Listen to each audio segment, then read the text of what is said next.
Ensuite, ce qu'on va voir dans les propriétés basiques du CSS, la deuxième partie, c'est le package qui va modifier le font du texte. C'est-à-dire, est-ce que c'est Arial, est-ce que c'est non. Donc le font, comment on dit le font en français? Je pense que c'est le type de l'écriture de notre texte.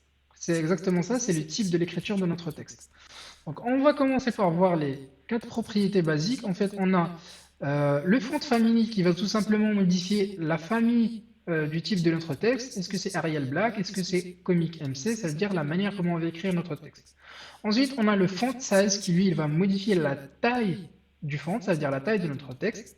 Ensuite, on a le font style. C'est comme dans Word où vous avez italique ou bold. Et ensuite, on a le font weight, ça veut dire à quel point il va être en gras, la taille du gras. Donc là, on va aller les appliquer sur notre page HTML. Donc là, je vais sélectionner euh, les balises de type, les balises de type H2. Donc je vais commencer par le font family. Là, je pense pas qu'il pourra être. Vas-y, on va essayer. Donc on va aller au type H2. Euh, je crois qu'il m'a donné quelques trucs, mais moi, ça m'intéresserait juste que je le change vers Verdana. Donc, je vais modifier la famille, comme vous le voyez, le type d'écriture, il a changé. De l'écriture, je crois, Arial par défaut à Verdana. Je peux aussi le modifier et mettre d'autres types. Par exemple, je mets Fantasy. Est-ce que ça va marcher, Fantasy? Effectivement, ça a marché. Donc là, je peux me mélanger plusieurs. Par exemple, là, j'ai remarqué que Fantasy, l'espace entre les lettres, il est trop près.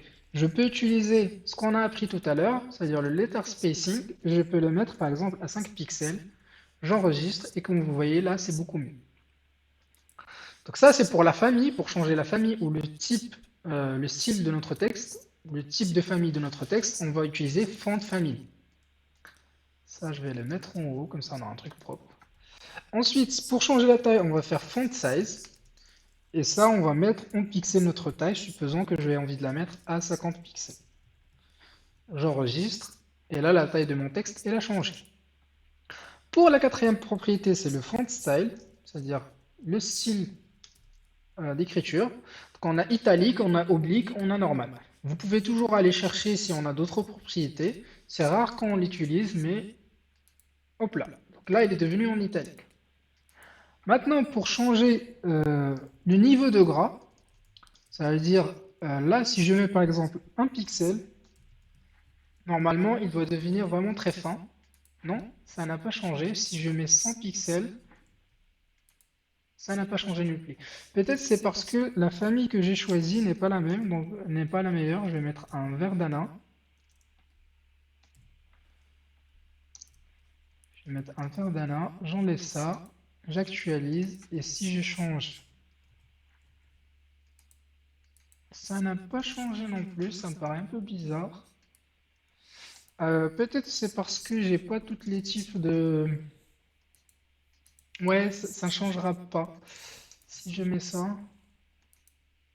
Ok, ça a changé. Parce qu'en fait, ce qui vient, pourquoi ça n'a pas changé le gras, ou plutôt la largeur de mon texte. Si je fais 100 pixels, est-ce que ça changera? Non, si je mets un 900, non plus. Si j'enlève tout ça tout simplement, ok, ça va pas changer. Bah pourquoi ça va pas changer? Tout simplement parce que dans mon fichier CSS, j'ai pas les fonts family qui sont associés avec mon weight. Mais tout simplement, vous pouvez changer en fait le gras, ou plutôt le comment dire. C'est comme dans Word où vous cliquez sur la touche B, comme vous allez changer la largeur du texte grâce à cette propriété. Donc là, on a vu à peu près, on a vu quatre propriétés. On a vu quatre propriétés au niveau du fond du texte. On a le font family qui va tout simplement changer la famille du type du texte. On a le font size qui va changer la taille du texte. On a le font style qui va la mettre soit en italique, soit en oblique. Ensuite, on a le font weight qui va tout simplement changer la largeur de notre texte. Maintenant, on va attaquer un autre groupe de styles dans le CSS et ça serait